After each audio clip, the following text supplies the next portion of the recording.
to check out your neighbors on the Good Neighbor Podcast, where we bring good vibes, great neighbors, and local businesses in Southwest Florida together. Here's your host, Cabo Jim Schaller.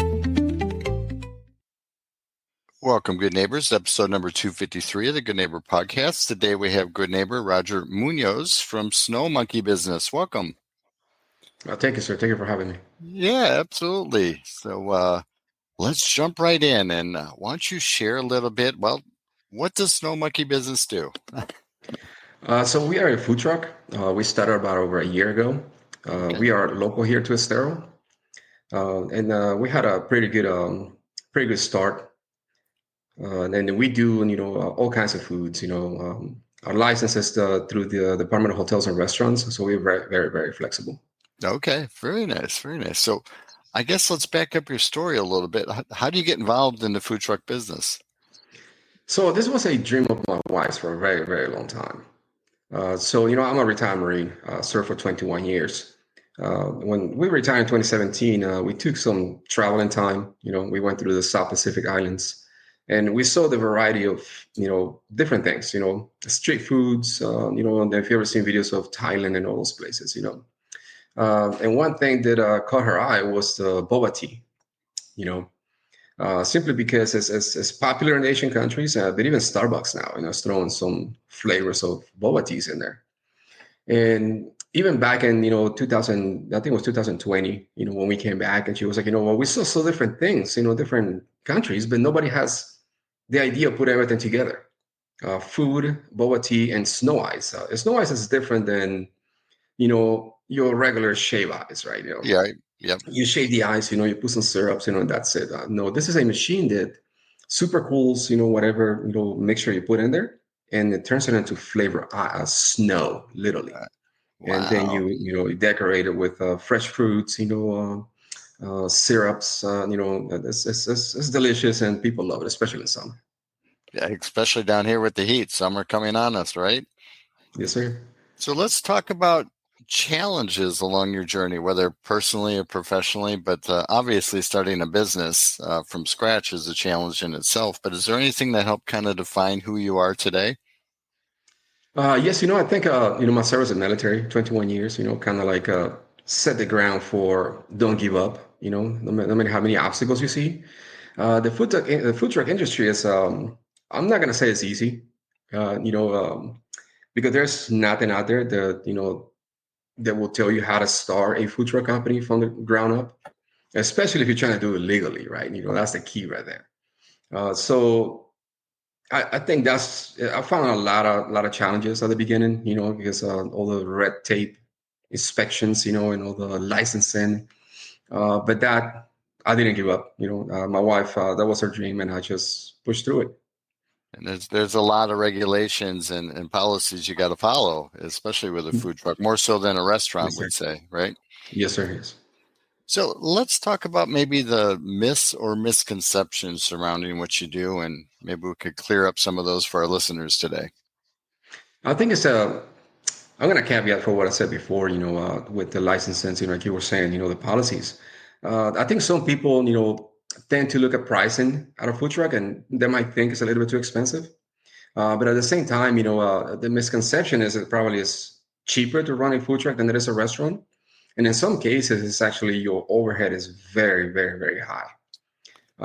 Between your commercial auto insurance, for your vehicle or vehicles, depends on your setup. And then you still got to have your LLC liability insurance for the business. So you combine all those, it's also already over $1,000 per month. If you have a good system, then you're going to need some sort of a storage where you can actually plug in your system. That your overhead just keeps shooting through the roof. Also, like you said about the licenses, right? Licenses are not cheap. Just to maintain the inspections, you got to maintain a contract with a commercial kitchen. That's every 6 months. So all of that requires us, my wife and I, we both actually certified food protection managers, which is a requirement, to have a full-blown license with the Department of Hotels and Restaurants. So that alone tells you that your food is being prepared, is being, handled properly. So this is the safety, for the customer also. So I think the misconception sometimes is, the food trucks tend to be a little bit expensive. But if that food truck is fully certified, you need to understand that it's a lot investment that goes into it. Yeah, it's just not showing up with a truck and cooking some food. There's a lot that's prepared in advance, and regulations and guidelines you need to follow to make sure it's safe for everybody. Yes, sir. So, do you notice anything trending in the industry lately? I know food trucks have become very popular in the last 10 years or so, but do you notice anything changing or trending? One thing that is trending right now is actually I would say your food truck parks per se. You know, and it had to do with I would say counties and local leaders being more involved. And trying to give people more options. So it's a good thing. I know the Fort Myers just approved one. Fort Myers Beach is going to be down the road on Estero Boulevard, I think. Very nice. Um, you have the Backyard Social right here by the airport, RSW. Also, it's a pretty good entertainment area. So these things are popping everywhere. Where you can stop by, you're gonna have a bar, you can have entertainment, you're gonna have food trucks, and you can walk around, and pick your food truck, whatever food you want. Also, you can have drinks. They can have live music, entertainment, and all those things. So for the food truck industry, that's very exciting, right? Because all of those things are coming up the proper way. So I think that's going to bring a different flavor, and it's going to bring a different, I would say, food scene, to Southwest Florida. Yes. Absolutely. And I love the variety of your menu, just in general. Any particular favorites on your menu?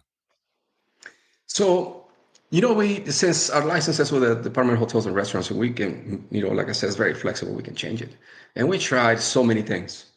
So we narrowed down to what we have right now.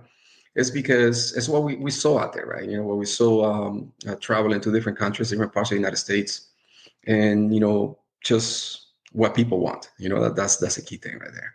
So we narrowed down to two types of quesadillas. You're gonna have your skirt steak and your southwestern chicken. And those two became popular as soon as we put them out. We noticed that people were like, this is good, man. Also the cheesesteaks. We have a cheesesteak and a chicken Philly. So the same thing. We went online, saw a lot of people how they were cooking them. We tried our own. We had people try them out, and they're like, whoa, this is really good. So I think the key thing with the menu, it's just you have to try it out. You have to let people try it. You have to put yourself out there and just accept the criticism. Make changes. That's adjust to what the people want, what they're demanding. Absolutely, Yes, that's sir. being flexible is important. So you mentioned you were in the military. Are you from Southwest Florida originally?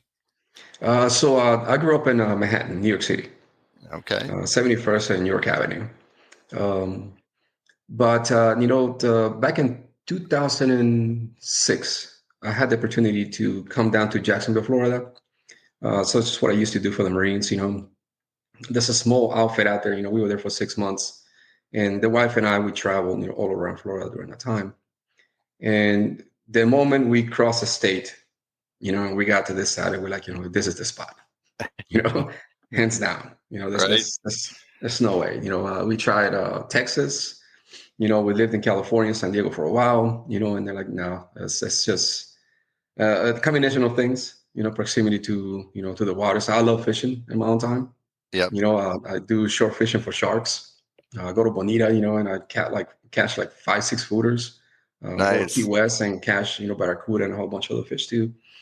So that was important for us. And just the community itself, the area, Estero itself, kind of caught our eyes simply because back in the day when we were looking, it was small enough, Yep. that it felt like it was comfortable for us to call it home later down the road. Yes.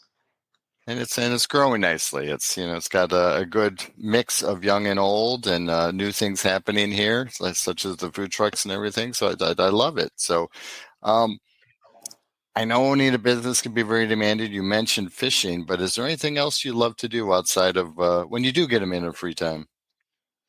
Just spend time with friends and family. Just get back to the basics. Sometimes you get so busy that I think you forget, about the people in your life. And I think that's something, we have to remember. So we make the time, to get a hold of family and invite them over, go to their house. And we find time to do that all the time. We have her family over or my family, which is the case right now. My family's going to be here this weekend, all the way until I think it's Wednesday, and then her family comes in. She's originally her family is originally from Taiwan. Okay. So yeah, you just spend time with friends and family. That's the important part. That's why we do all this, right? To enjoy life with the people we love. Yes, sir. So is there one thing you wish our listeners knew about Snow Monkey that maybe they wouldn't be too aware of? That we are actually we are very friendly. We are customer driven. We are local to Estero. I think a lot of people don't, especially in Estero. We find a lot of businesses, a lot of events. That tend to overlook. The businesses that actually like from here. Estero is very small. Yep. So that's one thing that I think that like your shows like actually help. Because a lot of people don't see that. And sometimes we see food trucks that get hired all the way from Sarasota. Wow. Right. And we're When like, you man, have we them couldn't get in locally, there. right? Yes, we couldn't get in there, but somebody from like 2 hours away, managed to get in there. So I don't know. It's just a food truck, industry the way it is. Marketing is very hard, to do. Yep. It's not like a restaurant, that you can actually do all these great things, but that's one thing. We like people to know that we are here locally, and our calendar is open. Yep.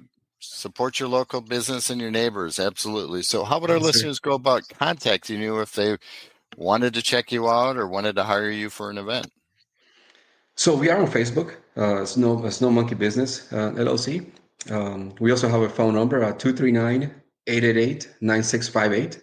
That's 239-888-9658.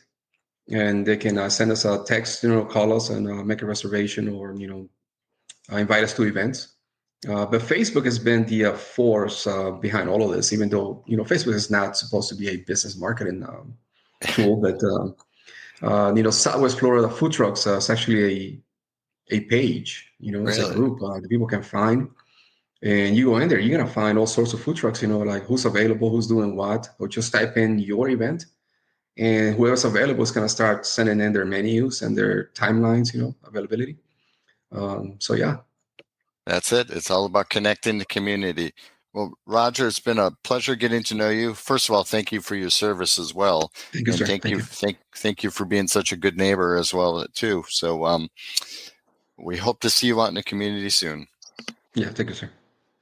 Thank you for listening to the Good Neighbor Podcast, bringing together good vibes, great neighbors, local businesses in Southwest Florida. To nominate your favorite local business to be featured on the show, go to CaboWaboGym.com. That's CaboWaboGym.com or call 239-427-4100.